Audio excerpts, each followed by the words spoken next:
ಅಗತ್ಯ ವಸ್ತುಗಳ ಬೆಲೆ ಏರಿಕೆ, ಮುಸ್ಲಿಂ ಗುತ್ತಿಗೆದಾರರಿಗೆ ಮೀಸಲಾತಿ ಸೇರಿ ಸರ್ಕಾರದ ವೈಫಲ್ಯಗಳನ್ನು ಹಿಡಿದು ರಾಜ್ಯ ಬಿಜೆಪಿ ಹೋರಾಟಕ್ಕೆ ಧುಮುಕಿದೆ.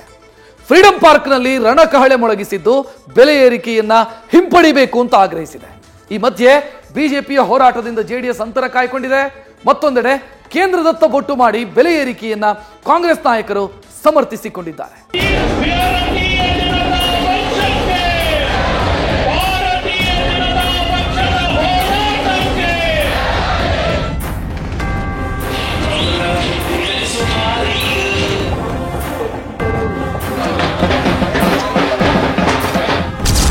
ಬೆಲೆ ಏರಿಕೆ, ಮುಸ್ಲಿಮರಿಗೆ ಗುತ್ತಿಗೆ ಮೀಸಲಾತಿಗೆ ಖಂಡನೆ. ರಾಜ್ಯ ಸರ್ಕಾರದ ವಿರುದ್ಧ ಕೇಸರಿ ಪಡೆ ಫ್ರೀಡಂ ಫೈಟ್.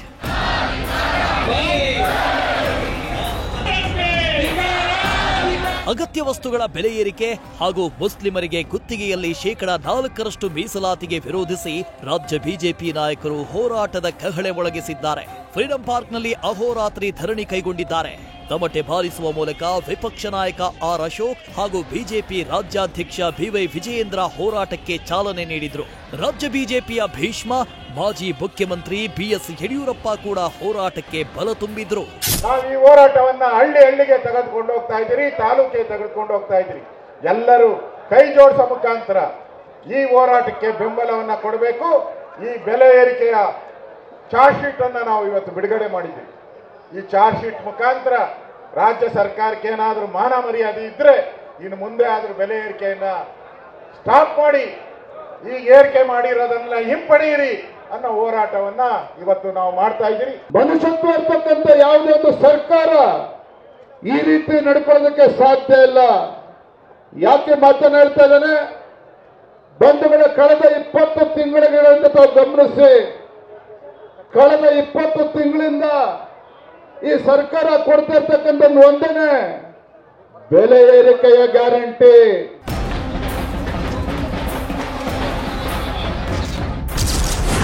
ಬಿಜೆಪಿ ಹೋರಾಟದಿಂದ ದೋಸ್ತಿ, ಜೆಡಿಎಸ್ ದೂರ.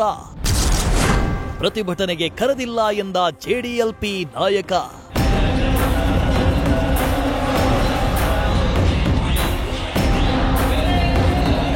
ಇನ್ನು ಬಿಜೆಪಿಯ ಅಹೋರಾತ್ರಿ ಹೋರಾಟದಿಂದ ದೋಸ್ತಿ, ಜೆಡಿಎಸ್ ದೂರ ಉಳಿದಿದೆ.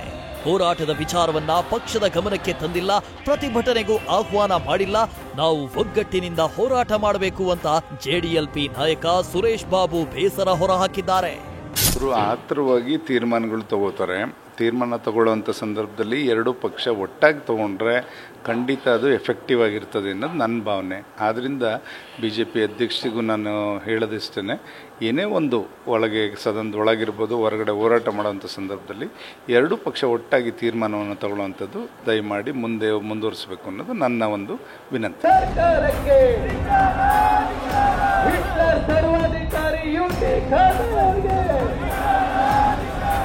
ಇನ್ನು ಗೃಹ ಸಚಿವ ಡಾಕ್ಟರ್ ಜಿ ಪರಮೇಶ್ವರ್ ಬೆಲೆ ಏರಿಕೆಯನ್ನ ಕೇಂದ್ರದ ಕಡೆಗೆ ತಿರುಗಿಸಿದ್ದಾರೆ.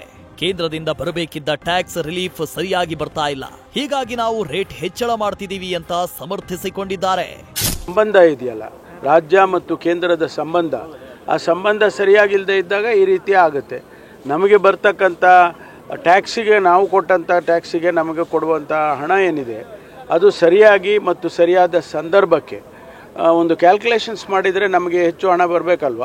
ಅದು ಕೊಡಲಿಲ್ಲ ಅಂತ ಹೇಳಿದಾಗ ನಮ್ಮ ರಿಸೋರ್ಸನ್ನು ನೀವು ಜಾಸ್ತಿ ಮಾಡ್ಕೊಳ್ಳಿ ಅಂದಾಗ ನಾವು ಅನಿವಾರ್ಯವಾಗಿ ಕೆಲವು ಬೆಲೆಗಳನ್ನು ಮಾಡಬೇಕಾಗುತ್ತೆ, ಮಾಡಿದ್ದಾರೆ. ಬಿಜೆಪಿಯ ಬೆಲೆ ಏರಿಕೆ ಹೋರಾಟಕ್ಕೆ ಡಿಸಿಎಂ ಡಿಕೆಶಿ ತಿರುಗೇಟು ನೀಡಿದ್ದಾರೆ.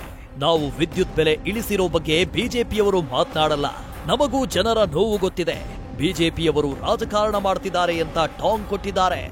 ಕೆಆರ್ಸಿ ನಾವು ಏನು ವಿದ್ಯುತ್ ಬೆಲೆನ ಕಡಿಮೆ ಮಾಡಿದ್ದಾರೆ ಅದ್ರ ಬಗ್ಗೆ ಮಾತಾಡ್ತಾರೆ. ಹಾಲನ್ನ ದರ ರೈತರಿಗೆ ಸಹಾಯ ಮಾಡಬಾರ್ದಾ? ಇವರು ಬೂಸ, ಪೆಟ್ರೋಲು, ಡೀಸೆಲ್ ಬೆಲೆ ಎಲ್ಲ ಕಡಿಮೆ ಮಾಡಲಿ, ಅವರೆಲ್ಲ ಅವ್ರಿಗೆಲ್ಲ ಅನುಕೂಲ ಮಾಡಲಿ ಅಂತೇಳಿ. ಸೊ ರೈತರ ವಿರೋಧಿ ಬಿಜೆಪಿ ಅನ್ನೋದಕ್ಕೆ ಇದೇ ಸಾಕ್ಷಿ. ಯಾವುದೇ ಹಣ ನಾವು ಬೆಲೆ ಏರಿಕೆ ಬೇರೆ ರಾಜ್ಯಗಳಿಗಿನ್ನ ಲೆಕ್ಕ ಹೋಲಿಕೆ ಮಾಡಿದ್ರೆ ನಮ್ಮ ರಾಜ್ಯದಲ್ಲೇ ಕಡಿಮೆ ಆಗಿದೆ.